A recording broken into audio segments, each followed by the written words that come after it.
हमारे जूते रोज़ाना चमकदार क्यों होते हैं? क्यों कि हम डेली उनको पॉलिश करते हैं। आपको पता है जो हम लिबास पहनते हैं ये खूबसूरत क्यों नज़र आता है? जब ये गंदा होता है हम इसको वॉश कर लेते हैं और इसको प्रेस करते हैं।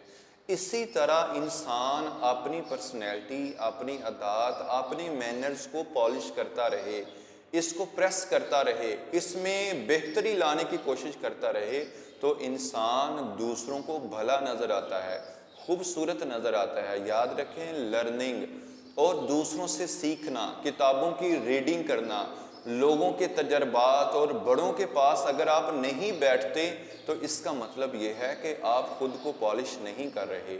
आप देखें उस कपड़े का, उस जूते का या उस चीज़ का क्या हाल होगा जिसकी हम केयर करना छोड़ दें।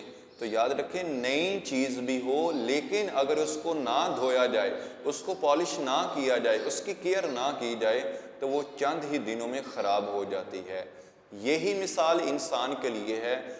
जो इंसान बाय प्रोफेशनली खुद को पॉलिश नहीं करता, अपनी खूबियों में, अपनी अच्छी आदतों के अंदर वो इजाफा नहीं करता, तो चंद ही दिनों में वो शख्स जो है वो बेकार हो जाता है।